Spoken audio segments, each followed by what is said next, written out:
Hello, classical mythology students.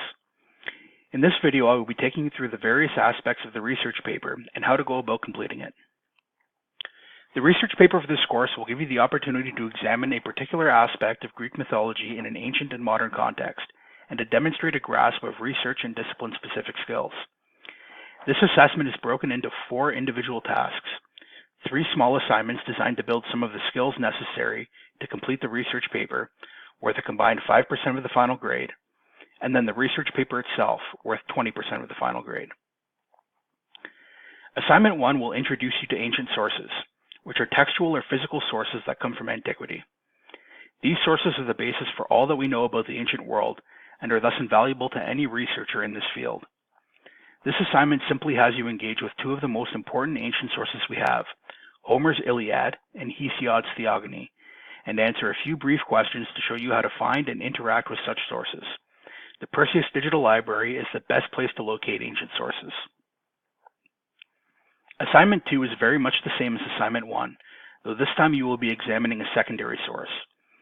Secondary sources are academic books or journal articles that examine and debate aspects of the ancient world using ancient sources and other secondary sources. This assignment will see you track down a particular journal article and then answer some questions. Like Assignment 1, this is to show you how to locate and interact with secondary sources.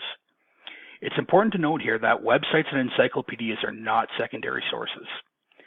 They are what we refer to as tertiary sources, and while they carry some value in providing some base knowledge on a topic, they are not peer-reviewed, and it is therefore unwise to rely on them in your research paper.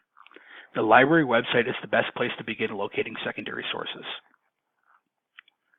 Assignment 3 looks at citations, particularly within the context of the Chicago Manual of Style that is generally used in the classical studies discipline. The purpose is to understand how to properly create and format citations, both bibliographic and footnotes, so that you're ready to do so for the research paper. This assignment is multiple choice, where you will be asked to select the correct citation of a source after reviewing the 17th edition of the Chicago Manual of Style available through the library website. One important thing to note, particularly with assignments 1 and 2, some students have had trouble with the PDF form not saving their information. It's best to download the form to your computer, fill in the answers, then save them. Be sure that your information was indeed saved, because once the answers are posted, I cannot accept any corrections. This finally brings us to the research paper itself. Completing the paper can effectively be broken into 4 steps. Step 1. Choose a Greek myth that you find particularly interesting. It doesn't need to be one we've studied, but it must be Greek and it must be ancient. Step 2. Find a 21st century example of your myth, be it from literature, film, art, politics, marketing, or anywhere else. An example only, one might compare the mythos surrounding the goddess of victory, Nike, and the athletic company of the same name. Step 3 is to define your thesis.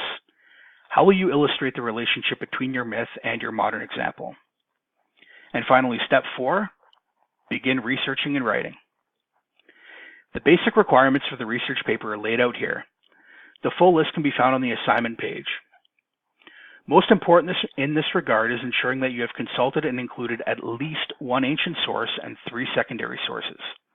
Without this research foundation, a submission cannot be considered a research paper. Finally, how is this evaluated? The research paper will be assessed on 4 categories. The first, organization, considers the overall construction of your paper, including whether it is in proper paragraphs, it flows, and is logical.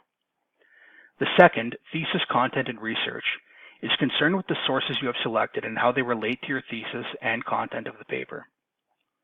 The third, depth of concepts, relates to how the comparison between your myth and modern example is illustrated and the use of concepts from the course to do so. And fourth, grammar, spelling, and diction, assess the actual writing presented in the paper. I hope that this clarifies how to go about completing your research paper. If you have any additional questions, you can send them to me by email or through the Ask the Instructor discussion board. Best of luck.